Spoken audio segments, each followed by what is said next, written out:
The lights of the alien auction hall were bright and blinding. Rylan blinked as he stood on the raised platform, hands behind his back, his wrists locked with soft energy cuffs. The cuffs didn't hurt, but they reminded him he wasn't free. Not anymore. Dozens of strange beings watched from the seats below. Some had glowing eyes. Some had fur, others scales. Their languages mixed in the air like static. Rylan couldn't understand any of them. He only understood one thing. He was being sold. He had once been a technician on a human colony ship, but the job ended when pirates raided their crew.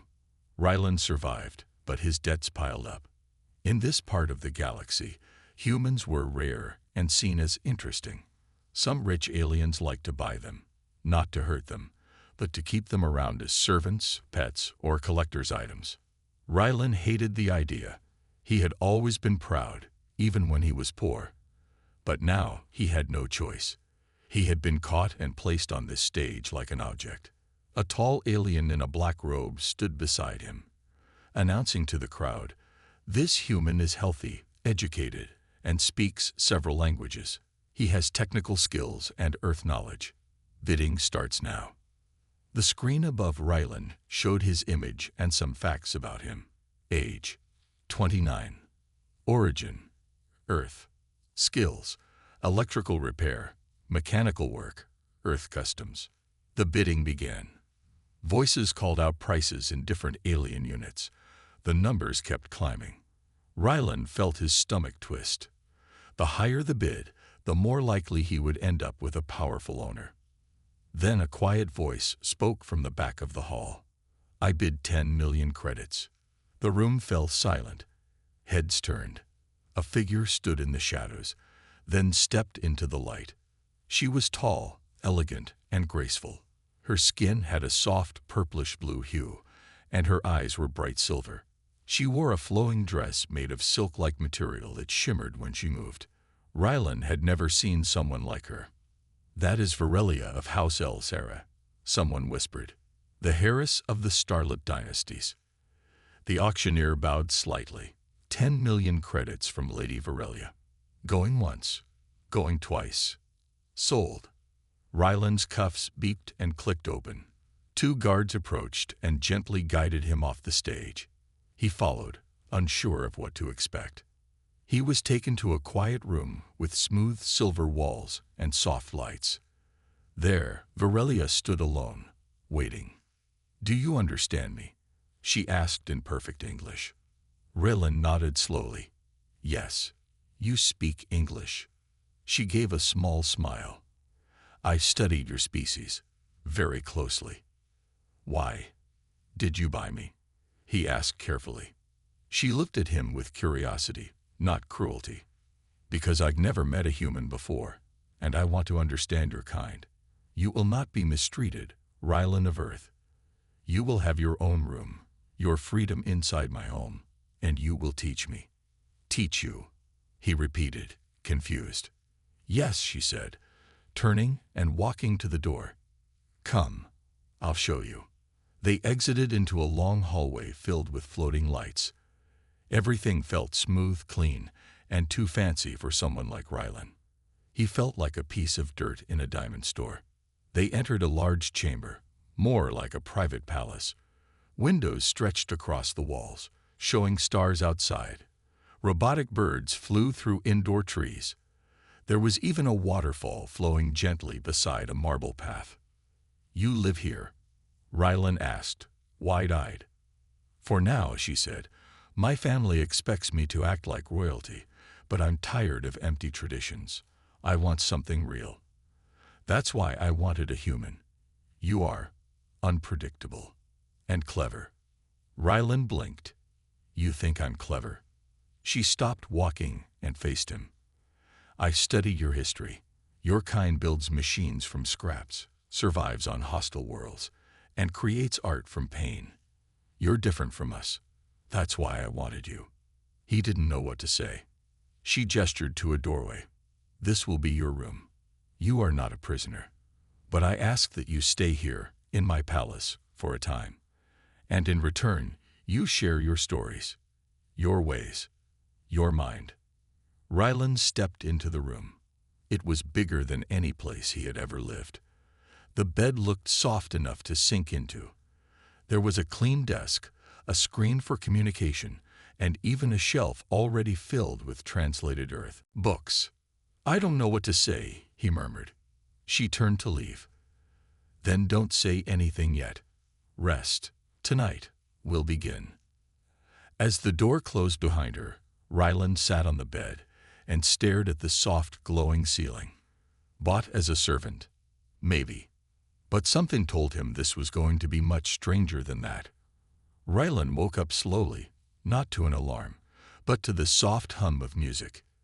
It came from somewhere in the walls, like the palace was alive and waking up with him. The bed beneath him felt like a cloud. For a few seconds, he forgot he wasn't on Earth anymore. Then he remembered he had been bought. But when he sat up, expecting chains or orders, all he saw was peace. His room was bright with soft, golden light. The walls shimmered with a calm glow. On the table nearby, a plate of colorful fruits waited for him. Some looked familiar, some didn't.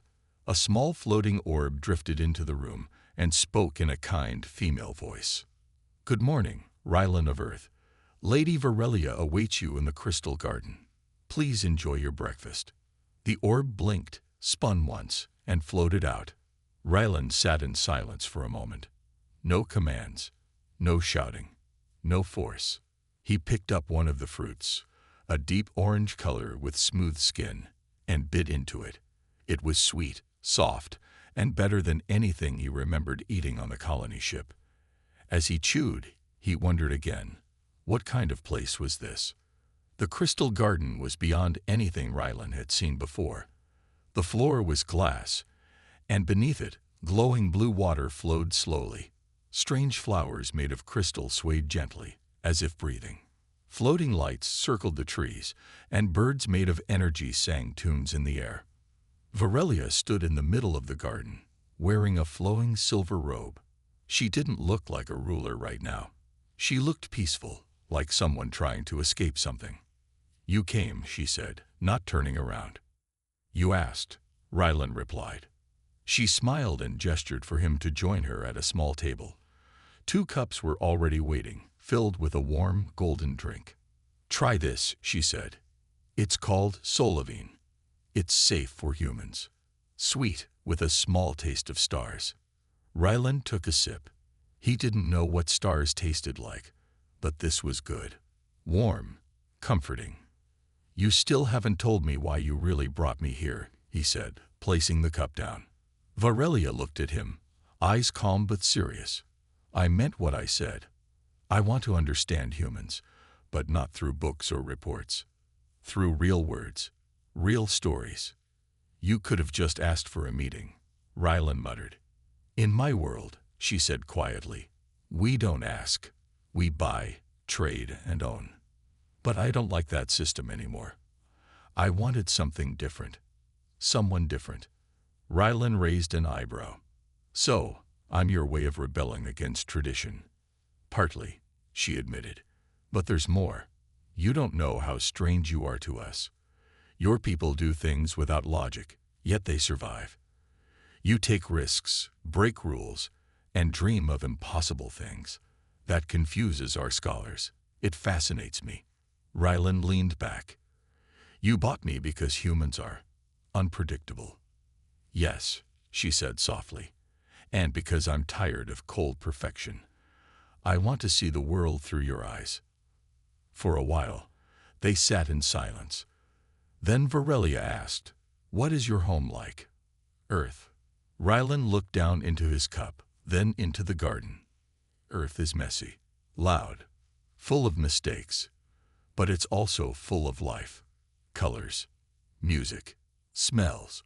We have rain that dances on rooftops, and leaves that change colors when the air gets cold. People fall in love, argue over silly things, build towers just to touch the sky.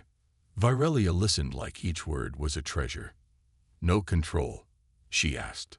Some, he said, but not like this. Not peaceful like your garden. Earth is wild, "I'd like to see it," she whispered. Rylan smiled a little. "You might be disappointed." "I doubt that." She stood and walked toward a glass window. Stars glittered outside. "You can walk the palace freely," she said without turning around. "I've told my staff not to treat you as a servant. You're a guest. If anyone questions it, they answer to me." "That's generous," Rylan said, confused again. She faced him. "I didn't bring you here to serve me, Rylan. I brought you here to challenge me." He blinked. "Challenge. My people have lost something," she said. "We've become too perfect, too slow, too afraid of change. I believe humans still have something we need to remember." Rylan stood up, uncertain of what to say. "I'm not special," he said. "I fixed broken wires. I made machines run. I'm not some great thinker." Virelia smiled. "That's why I chose you.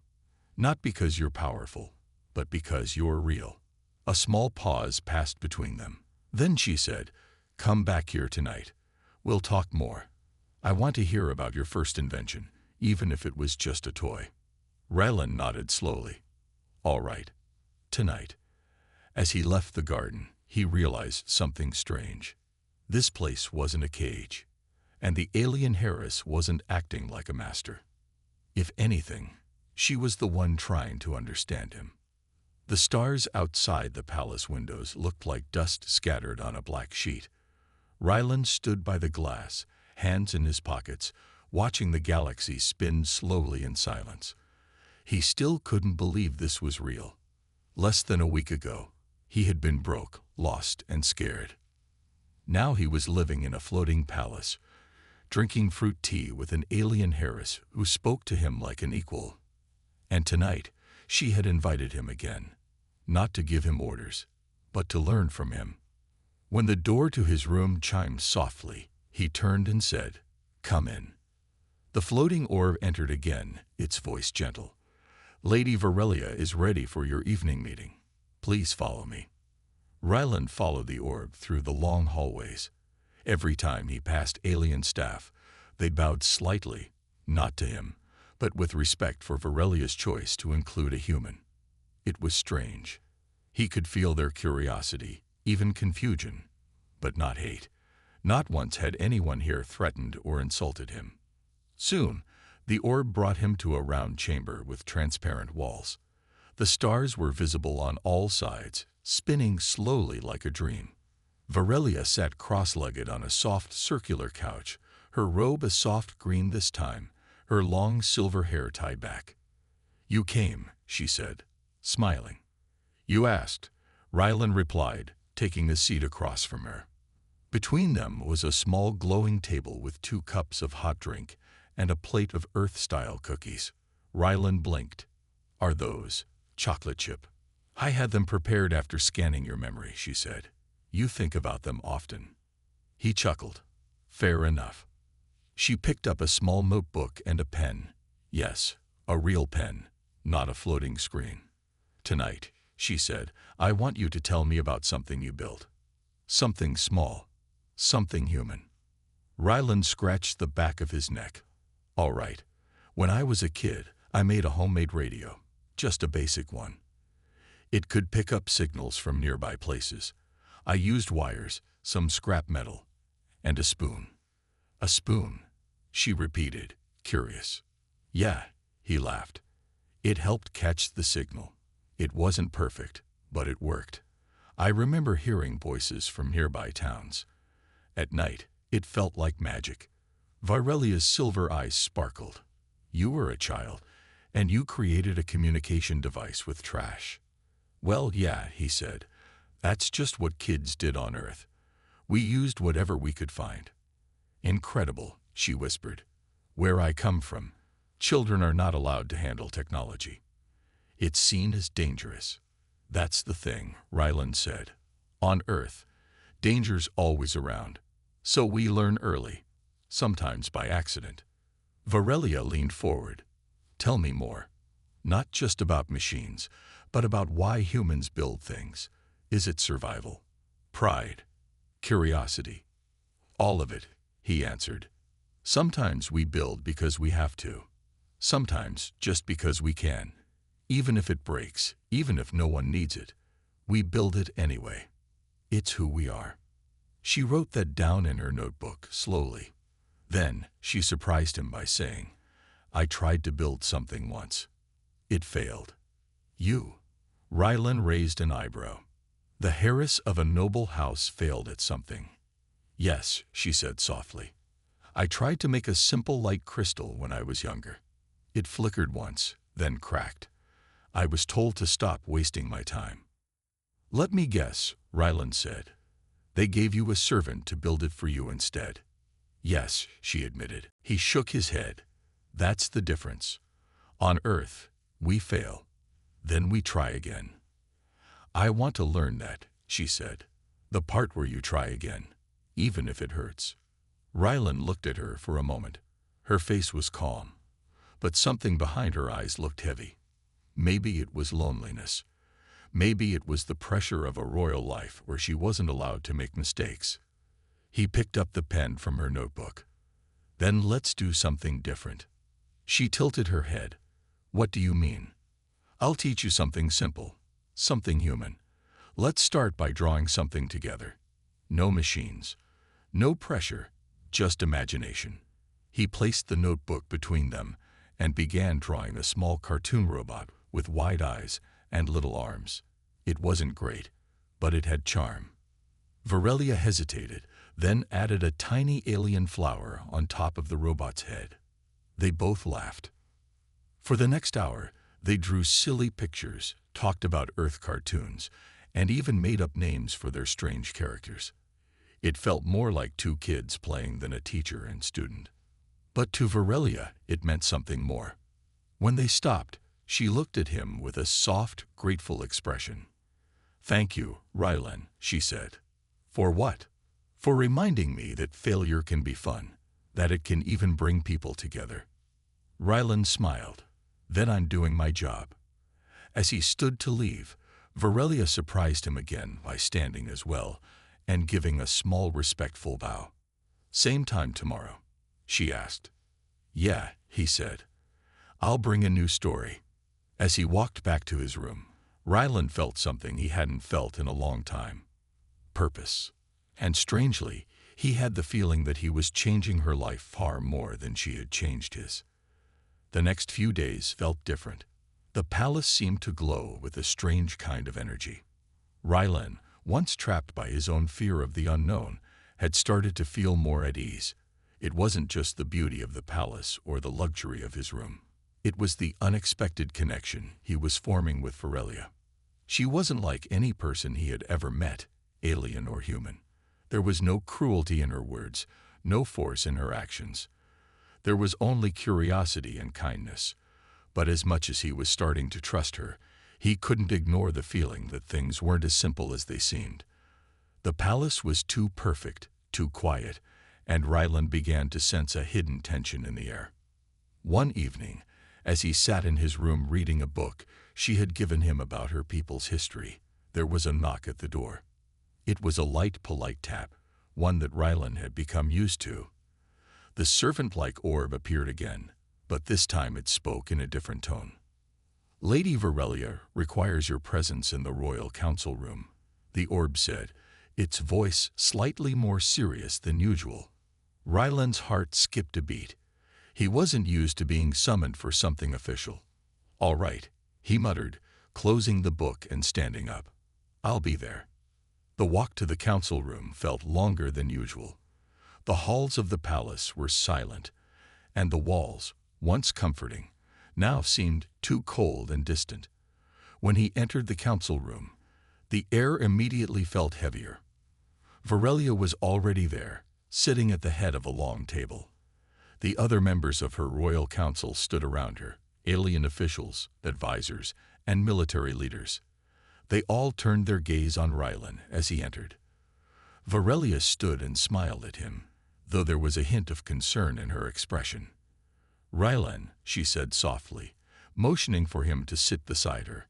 As he sat down, he noticed the coldness in the eyes of the council members.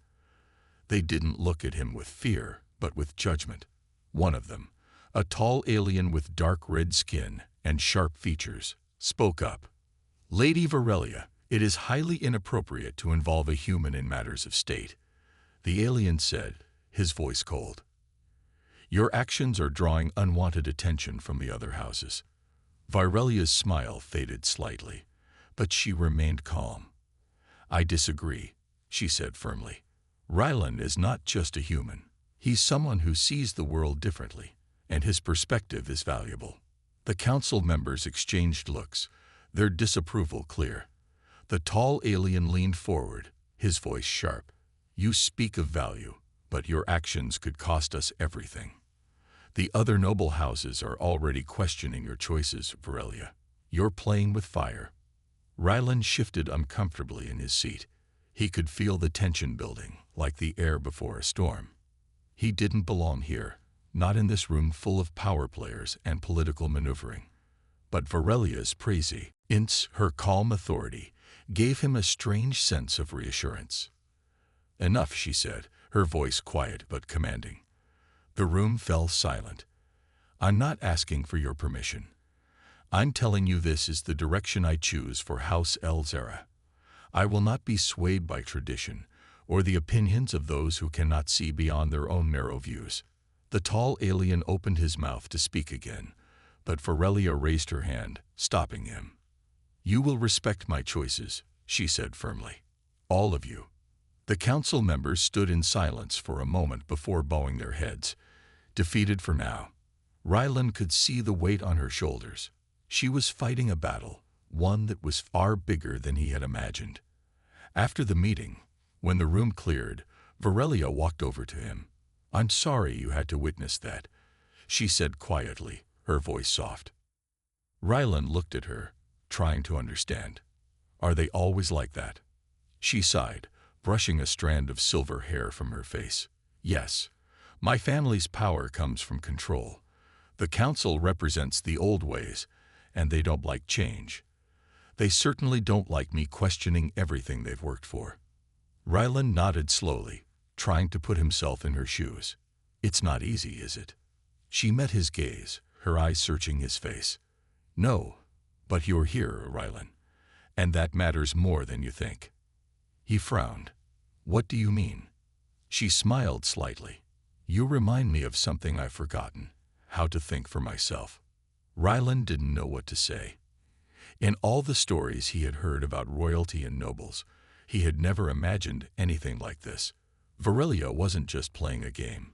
She was risking everything, her title, her future, because she believed in something different. Before he could say anything, one of her aides entered the room, bowing respectfully. "Lady Varelia, there's a matter that requires your immediate attention. A message from the Prime Council." Varelia's expression darkened. She looked at Ryland for a moment before nodding. "Thank you, Ryland," she said, her tone softer now. "I'll be in touch soon." As Ryland walked out of the council room, he couldn't shake the feeling that the calm life he had found in this palace was about to be turned upside down. The political struggles, the royal expectations, and the pressure to conform, none of it was simple. But Varelia wasn't backing down, and somehow he was starting to believe that neither would he. The days that followed felt heavier. Ryland couldn't shake the feeling that something was changing in the palace. The council meeting had been a turning point, one that Varelia couldn't easily undo. Her decisions were being questioned, and not just by her advisors. Word was spreading among the noble houses of the galaxy that the Heiress of House Elzera had become unpredictable. As the sun dipped behind the palace's crystalline walls, Ryland sat in his room, staring out at the view. He had become used to the quiet beauty of the place, the way the stars twinkled in the dark, the gentle hum of the palace systems. But today, it felt different. The peace seemed fragile, like a storm was brewing just beyond the horizon. A knock at the door brought him out of his thoughts. It was the floating orb again, its usual soft voice greeting him. "Lady Varelia requests your presence in the royal gardens," it said. Ryland stood up slowly. It wasn't unusual for Varelia to invite him to the gardens, but tonight, something felt different. He followed the orb down the familiar hallways, But as he reached the entrance to the garden, he was met by an unexpected sight. Varelia wasn't standing by the flowers or the shimmering water. She was sitting at a small table in the center of the garden, a map of the galaxy spread out before her. The look on her face was one Rylan hadn't seen before, intense, focused, like she was planning something important. "Rylan," she said, looking up as he approached. "Sit. I need your help." He sat across from her, trying to read her expression. "What's going on, Varelia?" She glanced at the map again, then folded her hands on the table.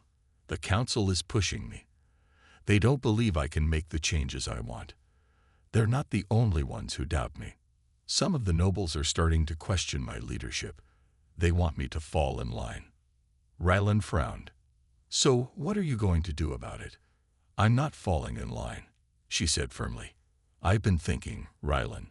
I'd spent my whole life following the rules, doing what was expected of me.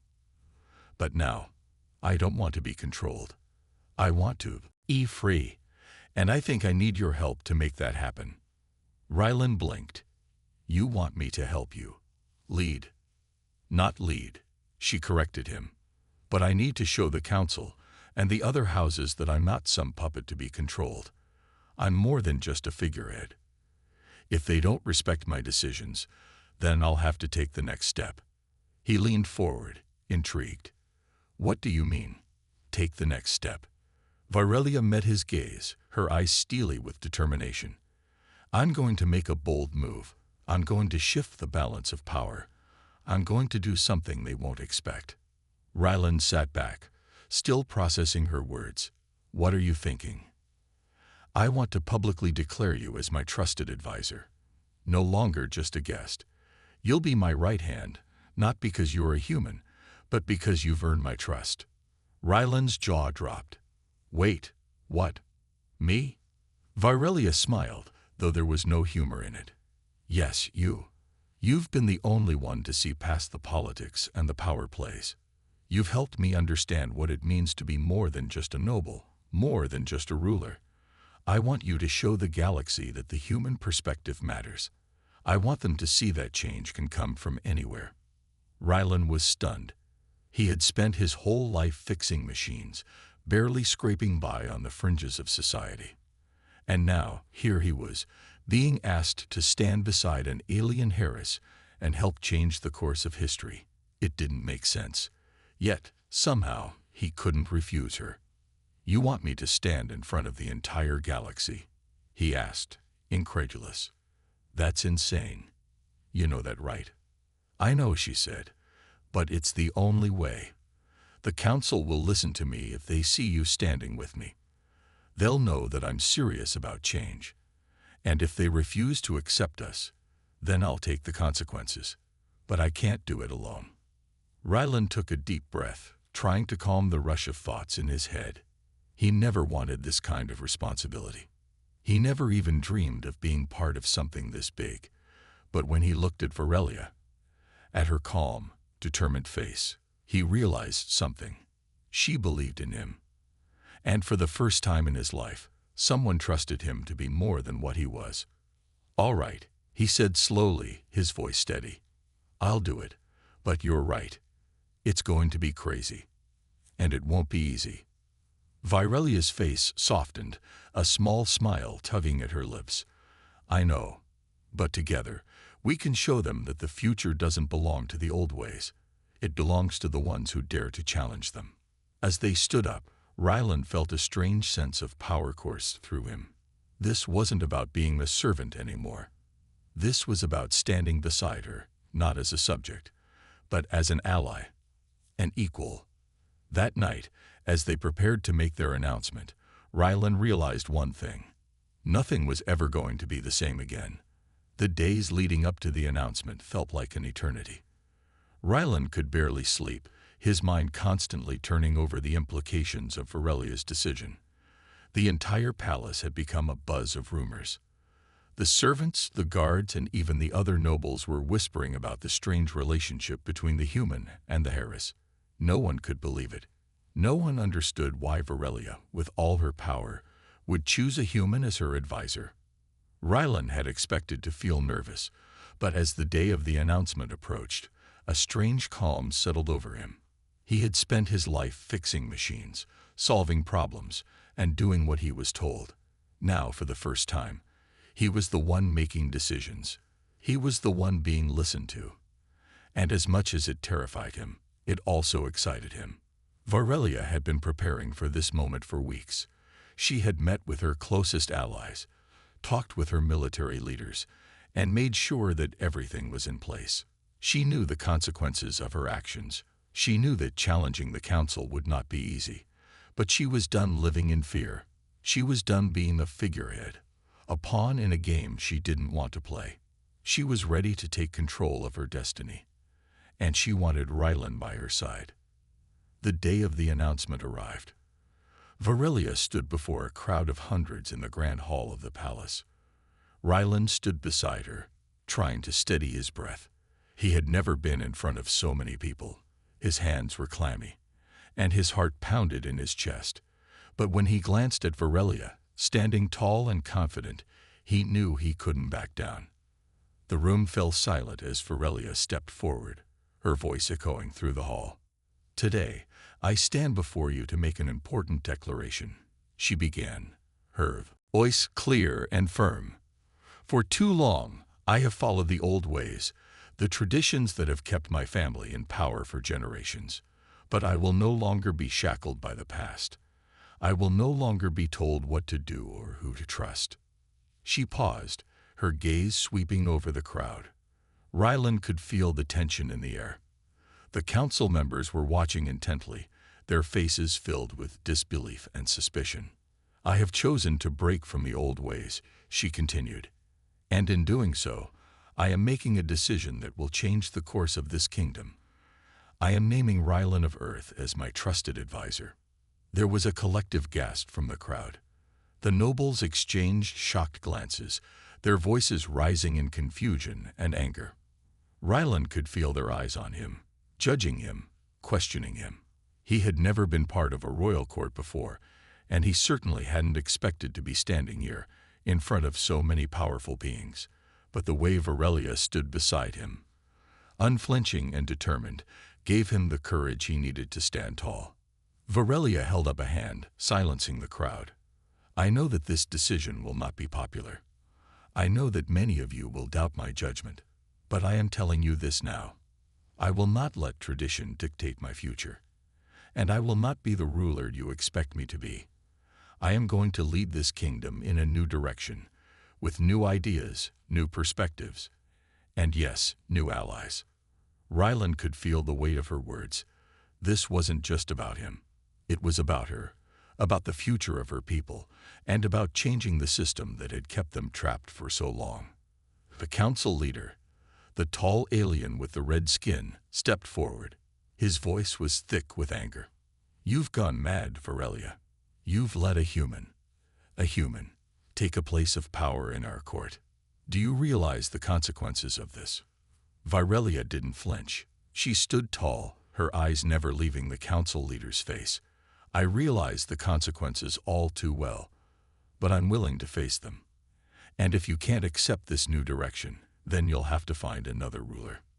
A murmur ran through the crowd. The council leader glared at her, his face twisted in disbelief. "This is treason. You're throwing away everything we've built. You're risking everything for what? A human." Varelia's voice was steady, though there was an edge to it. "I'm risking everything for change, and if that's treason, then so be it." The room was silent for a moment. Then, one by one, the other council members began to speak, their voices rising in protest. Some called her reckless, others accused her of betraying her family. But Varelia stood firm, her gaze unwavering. Rylan could feel the pressure building. He had never been part of something like this before. He had always been a fixer, a technician, someone who worked behind the scenes. But now he was in the spotlight, and he had to hold his ground. He stepped forward, his voice strong and clear. "You may not agree with Varelia's decision. You may not understand why she's doing this. But she's not asking for your approval. She's making a choice to lead differently, to make a change, to fight for something better. And I'm standing by her." There was a long pause. The council members exchanged wary glances, but no one spoke. The tension in the room was thick enough to cut with a knife. Finally, the council leader spoke again, his voice low and dangerous. "This isn't over, Virelia," he said. "You've made a powerful enemy today." Virelia nodded, her expression calm. "I know, but I'm not afraid." As the crowd began to disperse, Rylan and Virelia stood together, side by side. The road ahead would be difficult, filled with challenges and obstacles. But for the first time, Rylan felt like he was exactly where he was meant to be. And Virelia, she wasn't just a ruler anymore. She was a leader, someone who had taken control of her destiny. And she wasn't going to let anyone take that away. The days following the announcement were tense, but they also marked the beginning of a new chapter. Virelia had made her stand, and while many of the council members still resented her decision, there was no turning back. She had proven that she wasn't afraid to challenge the status quo. And now the world would have to adjust to her choices. Rylan had never imagined he would be a part of something so monumental. He had always been just another face in a crowd, working behind the scenes, fixing machines, making things work. But now he was standing beside a royal figure, a ruler. And his words were being heard. It was strange, even surreal, but he couldn't help but feel a sense of purpose. He had started to spend more time with Virelia, not just in the gardens or the council room, but in quieter moments too. They would sit together, discuss ideas, and share stories about their worlds. Slowly, the formalities began to fade. He wasn't just a servant anymore. He was her advisor, her ally, and in many ways, her friend. One evening, as the two of them sat in the royal gardens once again, Virelia spoke. "Do you think it was the right choice?" she asked, her voice quiet. Rylan looked at her, his brow furrowed in thought. "It's hard to say. The council didn't exactly welcome the idea, but you've shown them that you won't be controlled. You've got the courage to do what most wouldn't." Virelia smiled, though it was a tired smile. "It wasn't easy. I had to make a choice, and it wasn't just about the council. It was about me, about my people. I couldn't keep living in their shadow. I needed to find my own path." "You've already done that," Rylan said, leaning back against a stone pillar. "Now it's about making sure everyone else sees it too." She nodded slowly. "I know, and I need your help for that. We're going to need to find allies outside of the council, outside of House Elzera. If I want to make a real difference, I can't just rely on the old ways." Rylan thought for a moment. "You'll need to show the other houses what you're capable of, what your vision is. If they can see that you're strong enough to lead, they'll have no choice but to respect you." "And you think they'll listen?" she asked. "I think they'll listen to you, especially if they see you're not just a figurehead anymore," he replied. "But it's going to take time, and it won't be easy. But that's what you're ready for, right?" Virelia's gaze softened, and she nodded. "Yes, I'm ready." The next few weeks were a whirlwind of meetings, negotiations, and quiet discussions. Virelia had started reaching out to other noble houses, trying to gain support. Some were open to her ideas, intrigued by her desire for change. Others, however, were resistant, unwilling to give up their traditional ways of power. But through it all, Rylan remained by her side, offering his perspective, helping her navigate the politics of the galaxy. It wasn't just about politics anymore, though. As they spent more time together, Rylan began to realize that the bond between him and Virelia had grown stronger. What had started as a simple exchange of ideas had turned into something deeper, something more meaningful. One night, after a particularly difficult meeting with one of the rival houses, Virelia stood by the balcony, looking out over the stars. Rylan approached quietly, unsure if she wanted to be alone. "You okay?" he asked softly. She turned to face him, her expression tired but determined. "I'm fine. Just thinking." Rylan leaned against the railing beside her, his eyes following the path of the distant stars. You've come a long way, Varelia.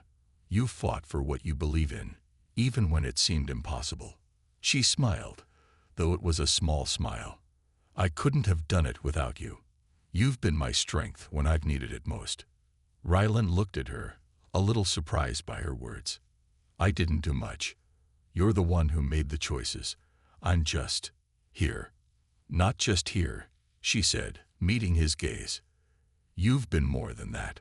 You've shown me what it means to be real, to not be afraid of failing. You've helped me see a world that I was too afraid to look at.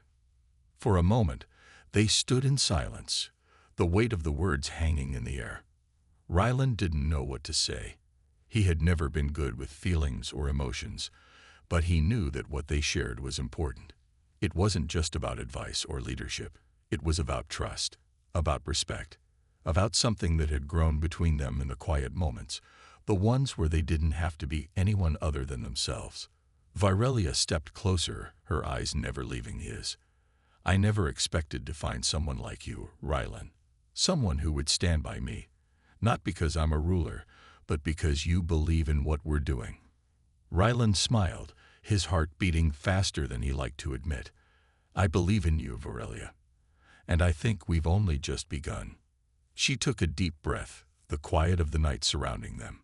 Together, we can change everything. Together, we'll make a new future. Rylan nodded. I'm with you. Always. And for the first time in his life, Rylan knew that he was exactly where he was meant to be.